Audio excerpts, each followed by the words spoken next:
Bonjour à toutes et à tous, c'est Corleone75014 et aujourd'hui on se retrouve pour un nouveau tuto sur Sony Vegas et je vais vous apprendre à faire apparaître un texte derrière un objet en mouvement. Alors, vous allez voir, ça va être super simple. On va lancer Sony Vegas, prendre donc notre petite vidéo qui va nous servir d'exemple. Je vais supprimer la piste audio et ce que l'on va faire, c'est que, alors attendez, hop, que je trouve le moment. Voilà, donc c'est ici. Donc, ce que je vais faire, moi, c'est juste couper. Hop, faire un petit recadrage. Donc ça, c'était pas prévu, j'aurais dû le faire avant, excusez-moi. Est-ce que c'est ok là? Ok.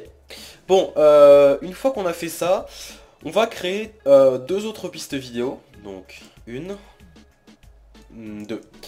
Et cette vidéo, donc, où il va y avoir un objet en mouvement. Donc là, entre autres, ça va être, on va essayer de faire apparaître un texte derrière le doigt. D'accord? Ce que l'on va faire, c'est que l'on va copier donc cette vidéo, donc CTRL-C, et on va la copier sur la piste numéro 1. Sachant que sur la piste numéro 1, on va utiliser un masque. Pour, enfin, vous comprendrez pourquoi après. Et sur la piste numéro 2, c'est tout con. On va insérer un médiatexte et on va taper notre texte. Voilà. Hop, donc ça. Pas obligé de le faire, mais bon, c'est pour l'esthétique. Ok. Donc voilà, une fois qu'on a fait ça, on va aller donc sur notre piste numéro 1, donc sur la vidéo qui est sur la piste numéro 1, on va aller dans panoramique et recadrage d'événements. On va aller dans le mode masque. Et on va tout simplement créer un masque. Alors, donc on va sélectionner l'outil plume, on va se mettre ici, à ce moment-là, voilà. Et on va créer un masque. Donc, je prends un petit loupe, comme ça. Même comme ça, je dirais. Non, comme ça. Bon, toujours pas, bref. On sélectionne notre outil plume, on va faire un joli petit contour de notre doigt. Hop, tac, tac. Je le fais à l'arrache, évidemment. C'est pour l'exemple. Hop, comme ceci. Une fois qu'on a fait ça, on va changer le mode. On va mettre ça sur le mode négatif. C'est-à-dire que, vous voyez ici, lorsque je mets mode positif, il va nous sélectionner cet endroit-là et donc ça va donc faire apparaître notre texte. Par contre, si je change, je mets en négatif, il va nous faire disparaître ça et il va nous faire apparaître juste ça. Ensuite, une fois qu'on a fait ça, on va modifier le halo. Donc là c'est pour moi, d'accord? Le halo, vous n'êtes pas obligé de le faire. Là c'est juste parce que c'est un petit peu flou. Comme ceci. Ouais, vous voyez ici c'est légèrement flou, donc on va mettre un petit peu de flou. Donc comme ceci. Voilà, pas trop. Une fois qu'on a fait ça, bah c'est simple en fait. On va déplacer notre masque image par image. Donc là je vais le faire à la va-vite, d'accord? Parce qu'il n'y a pas le temps. Donc on va sélectionner, désélectionner donc tout.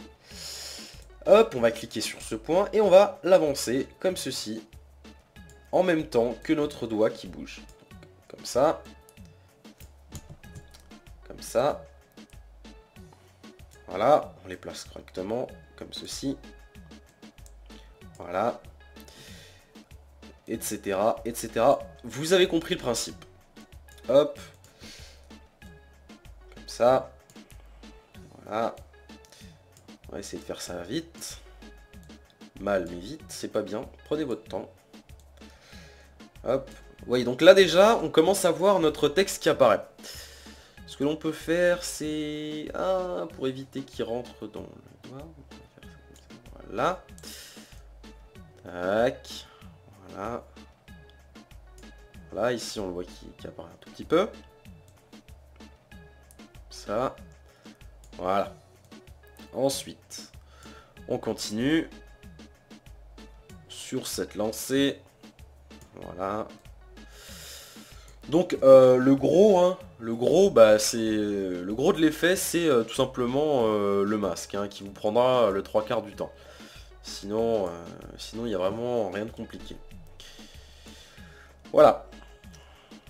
On va juste terminer. Ah, fail. Voilà. Et c'est tout. Tout simplement. Vous voyez? Donc là, on a notre texte qui apparaît derrière le doigt, donc l'objet en mouvement. Vous voyez, comme ceci. Et ce qu'on peut faire, c'est que là, hop, on réinitialise le masque. On se met ici. On clique sur ce point. On ferme ça. Et là, on peut supprimer toute cette partie qui ne nous sert plus à rien. Hop, voilà. Vous voyez, il n'y a vraiment rien de compliqué, c'est super facile à faire, on baisse un tout petit peu l'opacité, et ça rend plutôt pas mal. Vous voyez? Bon, évidemment, le texte n'est pas traqué, il n'y a rien de... Voilà, c'est juste pour vous montrer comment faire apparaître voilà, ce texte derrière un objet en mouvement si un jour vous avez envie, par hasard, de faire apparaître ça derrière quelque chose qui bouge. Tout simplement. Voilà. Hop, on peut baisser l'opacité. Voilà, c'est tout con. Donc j'espère que vous avez compris, merci à vous d'avoir regardé ce tuto, c'était Corleone75014, n'hésitez pas à commenter, à aimer et à mettre en favori cette vidéo si ça peut vous faire plaisir. Quant à nous, on se retrouve donc dans très peu de temps pour de nouvelles vidéos et de nouveaux tutos. Je vous dis à la prochaine, ciao ciao.